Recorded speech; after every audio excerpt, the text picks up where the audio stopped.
Semua yang terjadi dalam hidup kita sesungguhnya ada dalam izin Tuhan. Selamat pagi Bapak Ibu semua yang Tuhan Yesus berkati. Kita sudah tiba di bulan Juni, dan sepanjang bulan Juni ini kita akan kembali kepada tema yang telah Tuhan berikan kepada kita. Kita akan belajar bagaimana memenuhi diri kita dengan firman Allah. Kenapa kita harus memenuhi hidup kita dengan firman Allah? Karena ada tujuan, dan tujuan yang Tuhan inginkan kita gereja lakukan tahun ini adalah bagaimana kita bersaksi dan kemudian kita akan memuridkan banyak orang. Bagaimana saya dapat bersaksi kalau saya sendiri tidak penuh dengan firman? Nah, dalam seri khotbah tentang memenuhi hidup kita dengan firman, khusus pagi ini kita akan belajar bahwa dengan memenuhi diri kita dengan firman, itu akan mempertegas siapa saya. Karena ke depan kita akan bersaksi, ke depan kita akan memuridkan orang, maka hidup saya, hidup Bapak Ibu harus jelas. Sama-sama sekali lagi saya bilang, hidup kita harus jelas. Dan tanpa firman, segala sesuatu yang ada di sekitar kita hanyalah merupakan sesuatu fata morgana. Hidupmu, hidupku harus jelas. Dan hanya firman yang akan mempertegas itu semua. Karena Mazmur 119 pada ayat 105 berkata, firman itu pelita bagi kakiku dan terang bagi jalanku. Tanpa firman, kita sesungguhnya berjalan dalam kegelapan. Dan mari kita jujur Bapak Ibu semua, dalam gelap, apa yang dapat kita lihat? Tidak ada. Dalam kegelapan, semuanya samar-samar. Hanya terang yang bisa membedakan, dan hanya terang yang bisa menyatakan segala sesuatu dengan jelas. Nah, Alkitab berkata, firman itu terang bagi jalanku. Artinya di luar firman, maka kita sesungguhnya berjalan dalam kegelapan.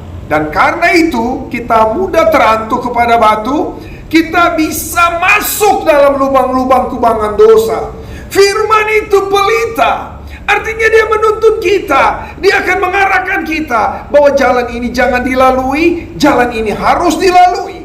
Hanya firman.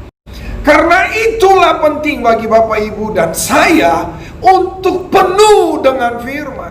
Inilah yang Yesus katakan dalam Matius 7 pada dia menutup rangkaian khotbahnya di bukit. Dia berkata gini, orang yang mendengarkan firman dan melakukannya, ia seperti seorang yang membangun rumahnya di atas batu. Sehingga waktu datang badai, waktu datang tekanan, rumah itu tidak mudah goyah. Terkadang Bapak Ibu dan saya tertipu dengan aksesoris pendidikan kita. Kita berpikir karena kita sudah sarjana, sudah master, sudah doktor, sudah profesor, kita tertipu dengan panggung sosial kita. Karena kita sudah dilingkari dengan segala berkat Allah, kita berpikir kita bijaksana. Alkitab berkata, bijaksana bukan sebuah hukum otomatis hari ini dan sampai selama-lamanya. Bijaksana adalah merupakan pilihan hidup setiap hari. Dengar, Alkitab berkata, orang yang membangun rumahnya di atas batu karang, itu adalah orang yang bijaksana. Dan Tuhan berkata ini, orang itu adalah orang yang memenuhi dirinya dengan firman dan melakukan firman itu. Mari Bapak Ibu yang Tuhan Yesus berkati, jadilah bijak. Mazmur 90 ayat 12, Musa berkata, ajarlah aku menghitung hari-hari hidupku, supaya aku memperoleh hati yang bijaksana. Firman Allah menegaskan siapa Anda, siapa saya. Jangan mau dibodohi oleh dunia. Karena itu, mari pertegas panggilan kita, bersaksi kepada siapapun, muridkan siapapun, karena hidup kita jelas dalam kebenaran firman. Tuhan memberkati. Mari kita berdoa. Bapa, biarlah renungan singkat ini boleh menjadikan kami semua adalah gereja yang tidak hanya berjalan dari masa lalu, tapi gereja yang memutuskan hari ini ada karena ada kebenaran yang memenuhi hidup kami.